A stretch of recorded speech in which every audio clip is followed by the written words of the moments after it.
चीन ने एक बार फिर आंख दिखाने की कोशिश की, लेकिन भारतीय सेना ने उसे जबरदस्त खदेड़ा है। साल 2020 में गलवान में भारत चीन के सैनिकों के बीच हिंसक झड़प हुई थी, जिसमें दोनों तरफ के सैनिक मारे गए थे। इसके बाद दोनों देशों के बीच शांति बनाए रखने के लिए कई राउंड कमांडर स्तर की बातचीत हुई, लेकिन चीन ने एक बार फिर हिमाकत की है। इस बार अरुणाचल प्रदेश के तवांग सेक्टर में चीनी सैनिकों ने LAC बॉर्डर के उल्लंघन की कोशिश की। आमने सामने की झड़प में दोनों तरफ के सैनिकों को चोट लगी है। भारतीय सेना के आधिकारिक बयान के मुताबिक अरुणाचल प्रदेश के तवांग सेक्टर में LAC बॉर्डर के करीब दोनों देश पेट्रोलिंग की सीमा को लेकर अपने अपने दावे करते हैं। ये सिलसिला 2006 से चल रहा है। 9 दिसंबर को PLA के सैनिकों ने LAC बॉर्डर पर पहुंचने की कोशिश की, जिसका भारतीय सैनिकों ने डट कर जवाब दिया। इस आमने सामने की झड़प में दोनों तरफ के कुछ सैनिकों को मामूली चोटें आई है। इसके तुरंत बाद दोनों पक्ष अपनी अपनी पोजीशन पर लौट गए। दोनों देशों के एरिया कमांडर ने फ्लैग मीटिंग करके सीमा पर शांति बनाए रखने पर चर्चा की। खबर है कि करीब 500 चीनी सैनिक पूरी तैयारी के साथ आए थे, जिन्हें भारतीय सेना ने खदेड़ दिया। चीन हमेशा से ही पड़ोसी देशों पर कब्जा करने की कोशिश करता रहा है। ये सोच चीनी नेता माओ के समय से रही है।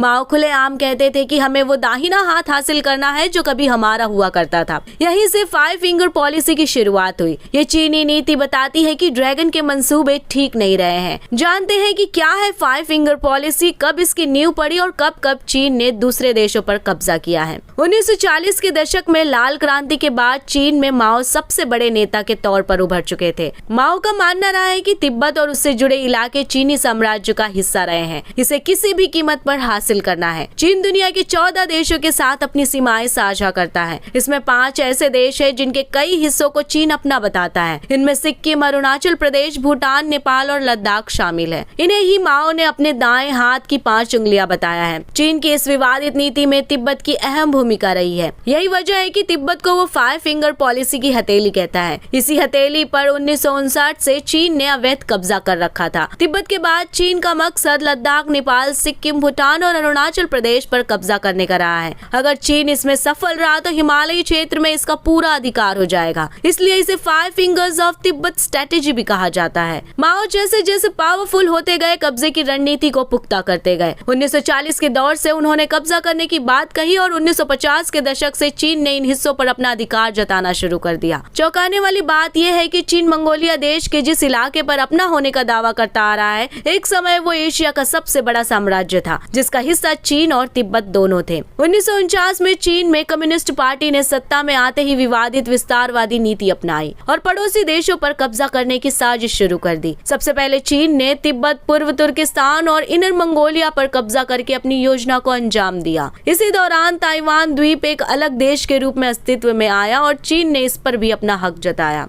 इतना ही नहीं, 1997 में चीन ने हांगकांग और 1999 में मकाओ पर कब्जा करके विस्तारवादी नीति का दायरा बढ़ाया। अपनी इसी रणनीति के कारण चीन हमेशा से ही अपने पड़ोसी देशों का दुश्मन बना रहा है। तिब्बत की निर्वासित सरकार के प्रमुख लोब्सांग सांगे ने अप्रैल 2021 में खुलासा करते हुए कहा था कि तिब्बत एक जरिया है। चीन का असली मकसद हिमालयी क्षेत्र में 5 फिंगर कहे जाने वाले हिस्सों पर कब्जा जमाना है। वो ऐसा करके भारत को अपने पंजे में फंसाने की कोशिश करना चाहता है। तिब्बत पर कब्जे के बाद चीन भारत की तरफ आगे बढ़ रहा है। यही वजह है कि वो अब भारत के साथ सीमा विवाद बनाए रखना चाहता है। वहीं अब तवांग एक मौका भर है, लेकिन चीन की पूरी नजर अरुणाचल प्रदेश पर है। कई मौकों पर चीन की रणनीति जग जाहिर भी हुई है। 2019 में जब प्रधानमंत्री नरेंद्र मोदी अरुणाचल प्रदेश के दौरे पर गए और 4000 करोड़ रुपए की परियोजना का शिलान्यास किया, तो चीन ने आपत्ति जताते हुए कहा कि ये विवादित इलाका है। इस हिस्से में किसी तरह की गतिविधि सरहद पर तनाव की स्थिति बना सकती है। तिब्बत पर कब्जा करने के बाद चीन का मकसद अरुणाचल को हासिल करना रहा है। चीन अरुणाचल को दक्षिणी तिब्बत कहते हुए अपना हिस्सा बताता है। इस सीमा विवाद को लेकर भारत और चीन के बीच कई बैठक हुई, लेकिन उनका कोई नतीजा नहीं निकला। इस विवाद की वजह है चीन का अंतर्राष्ट्रीय सीमा रेखा को खारिज करना। चीन और भारत के बीच एक अंतर्राष्ट्रीय सीमा रेखा है जिसे मैकमोहन रेखा कहते हैं। चीन इस रेखा को नहीं मानता। चीन ने मई 1951 में तिब्बत पर कब्जा किया। भारत और तिब्बत में इसे काला दिन कहा गया। चीन दावा करता है कि ये शांति की एक पहल थी,